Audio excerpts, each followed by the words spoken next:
नमस्कार, सत्यहिंदी.com में आपका स्वागत है। एक नजर अब तक की सुर्खियों पर। उत्तर पूर्वी यूक्रेन के शहर सुमी के सुमी स्टेट यूनिवर्सिटी में फंसे 800 से अधिक छात्रों का कहना है कि वे अपनी जान जोखिम में डालकर रूसी सीमा की ओर पैदल ही आगे बढ़ेंगे, क्योंकि अब वो भारत सरकार के द्वारा उनको सुरक्षित निकालने का इंतजार नहीं कर सकते। एक वीडियो संबोधन में बाकी छात्रों के साथ खड़ी एक छात्रा का कहना है कि हम सुमी स्टेट यूनिवर्सिटी के छात्र हैं, यह युद्ध का 10वां दिन है। आज हमें खबर मिली कि रूस ने 2 शहरों में संघर्ष विराम की घोषणा की है। उनमें से एक मेरियोपोल है जो सुमी से 600 किलोमीटर दूर है। सुबह से हम लगातार बमबारी, गोलीबारी और सड़क पर होने वाली लड़ाई सुन और देख रहे हैं। हम डरे हुए हैं, हमने बहुत इंतज़ार किया है और अब हम और इंतज़ार नहीं कर सकते। हम अपनी जान जोखिम में डाल रहे हैं, हम सीमा की ओर बढ़ रहे हैं। अगर हमें कुछ होता है तो सारी जिम्मेदारी सरकार और भारतीय दूतावास की होगी। अगर हम में से किसी को कुछ हो जाता है तो मिशन गंगा सबसे बड़ी विफलता होगी। भारत सरकार के नागरिक उड्डयन मंत्रालय ने कहा कि 2200 से अधिक भारतीयों को लेकर कल रविवार को 11 उड़ानें यूक्रेन के पड़ोसी देशों से लेकर आएंगी। मंत्रालय के बयान में कहा गया है कि शनिवार को भारत के लिए 15 उड़ानों में लगभग 3000 भारतीयों को एयरलिफ्ट किया गया था।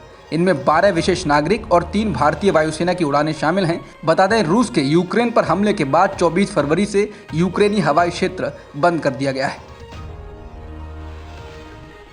प्रधानमंत्री मोदी रविवार को पुणे में मेट्रो सेवा का उद्घाटन करने जाने वाले हैं। इसको लेकर राष्ट्रवादी कांग्रेस पार्टी यानी एनसीपी के प्रमुख शरद पवार ने कहा कि पीएम जिसका उद्घाटन करने जा रहे हैं उस मेट्रो सेवा का काम अभी अधूरा है। उन्होंने कहा कि अभी पीएम को युद्ध प्रभावित यूक्रेन में फंसे भारतीय छात्रों को बचाने पर अधिक ध्यान देने की आवश्यकता है।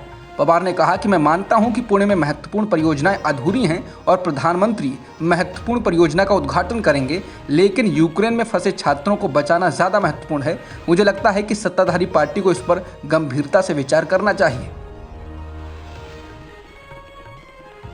राहुल गांधी ने चुनाव बाद पेट्रोल डीजल के बढ़ने वाले दामों की आशंका को लेकर अब जनता को आगाह किया है। राहुल ने ट्वीट कर कहा कि फटाफट पेट्रोल टैंक फुल करवा लीजिए, मोदी सरकार का चुनावी ऑफर खत्म होने जा रहा है।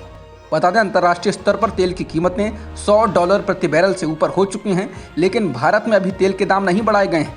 चुनाव से ठीक पहले कम किए गए दामों के अनुसार कहा जा रहा है कि चुनाव के खत्म होते ही एक बार फिर से पेट्रोल डीजल के दाम आसमान छू सकते हैं। मालूम हो कि अंतर्राष्ट्रीय बाजार में कच्चे तेल की कीमतें 2014 के मध्य के बाद पहली बार $110 प्रति बैरल से ऊपर चढ़ गई हैं।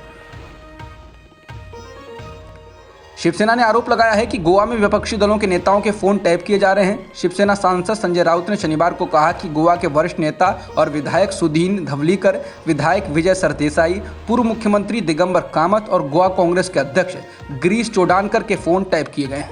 राउत ने सवाल उठाया कि गोवा में ये फोन टैप कराने के पीछे आखिर कौन है। शिवसेना ने इस बार गोवा का विधानसभा चुनाव कांग्रेस के साथ गठबंधन कर लड़ने की कोशिश की थी, लेकिन उसका गठबंधन नहीं हो सका।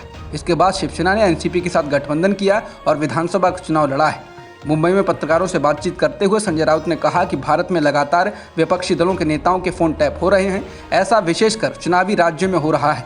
उन्होंने कहा कि ऐसा ही महाराष्ट्र में भी हो चुका है और यही अब गोवा में भी किया जा रहा है। संजय राउत ने कहा कि महाराष्ट्र के नेता इस समय गोवा के प्रभारी भी हैं। उनका इशारा महाराष्ट्र के पूर्व मुख्यमंत्री देवेंद्र फडणवीस की ओर था। आज समाजवादी पार्टी प्रमुख अखिलेश यादव ने आजमगढ़ और मिर्जापुर में जनसभाओं को संबोधित किया। इस दौरान अखिलेश यादव ने कहा कि 7वें चरण में बीजेपी को जनता 7 समंदर पार फेंक देगी। अखिलेश ने कहा कि वैसे तो बीजेपी कहती है कि वो दुनिया की सबसे बड़ी पार्टी है, लेकिन हम और आपने देखा है कि डबल इंजन की सरकार और इसके नेता लगातार झूठ बोल रहे हैं। अखिलेश ने कहा कि इस बार इतना धुआंधार वोट होगा कि बीजेपी के लोग धुआं हो जाएंगे। अखिलेश ने कहा कि बीजेपी के लोग कह रहे थे कि वो गर्मी निकाल देंगे, लेकिन जब से वोट पड़ा है तब से बीजेपी के नेता ठंडे पड़ गए हैं। अखिलेश यादव ने आजमगढ़ में कहा कि बीजेपी के नेता और कार्यकर्ताओं ने अपनी गाड़ियों से झंडे उतार लिए हैं। जब आजमगढ़ में बूथों पर वोट पड़ेगा तो बीजेपी के बूथों पर भूत नाचेंगे। जो लोग गर्मी निकालने की बात कह रहे हैं उनकी जनता भाप निकाल देगी। अखिलेश ने कहा कि आपने गाना सुना होगा कि यूपी में काबा। अखिलेश बोले, यूपी में इस बार बाय बाय बाबा।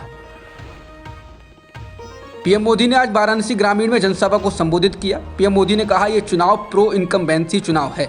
पीएम मोदी ने कहा कि इस बार यूपी एकजुट होकर कह रहा है कि आएगी तो भाजपा ही, आएंगे तो योगी ही। मोदी ने कहा कि जनता घोर परिवारवादियों को पूरी तरह नकार चुकी है। मोदी ने कहा कि जो सिर्फ अपने परिवार का भला करते हैं, क्या जनता ऐसे लोगों को साथ देगी?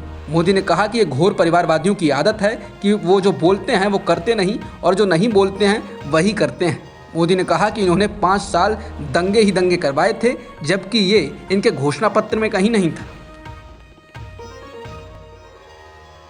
यूपी विधानसभा चुनाव अब अपने आखिरी पड़ाव में पहुंच चुका है, लेकिन इस बीच आज भाजपा सांसद रीता बहुगुणा जोशी के बेटे मयंक जोशी ने सपा का दामन थाम लिया। हालांकि इसकी अटकलें कई दिनों से थीं, जिस पर शनिवार को सपा अध्यक्ष अखिलेश यादव ने विराम लगाते हुए अपने चुनावी मंच से इसकी घोषणा कर दी। आजमगढ़ में एक चुनावी रैली को संबोधित करते हुए अखिलेश यादव ने मयंक जोशी के सपा में शामिल होने की बात कही। मणिपुर में आज दूसरे चरण में 22 सीटों के लिए वोट डाले गए। चुनाव आयोग की ओर से जारी आंकड़ों के अनुसार 5 बजे तक 76.04% वोटिंग हुई। वहीं मणिपुर में दूसरे और अंतिम चरण के वोटिंग के दौरान हिंसा की खबरें हैं। हिंसा की अलग अलग घटनाओं में 2 लोगों की मौत हो गई है। हिंसा की पहली घटना थौबल जिले में और दूसरी सेनापति जिले में हुई है। यूक्रेन के शहर मारियोपोल में संघर्ष विराम के ऐलान के बाद यूक्रेन ने रूस पर संघर्ष विराम का उल्लंघन करने का आरोप लगाया। मारियोपोल में संघर्ष विराम की घोषणा के बाद शहर के डिप्टी मेयर ने कहा कि रूस की ओर से बमबारी की जा रही है और ऐसे में आम लोगों को सड़क से ले जाना मुश्किल है। डिप्टी मेयर का कहना है कि आम लोगों को सुरक्षित कॉरिडोर से निकालने का काम रोक दिया गया है और उन्हें वापस अपनी जगहों पर भेजा जा रहा है। यूक्रेन ने जहां रूस पर संघर्ष विराम के उल्लंघन करने का आरोप लगाया, तो रूस ने इसके उलट कहा। रूस की ओर से कहा गया है कि लोगों को शहरों से निकलने ही नहीं दिया जा रहा है।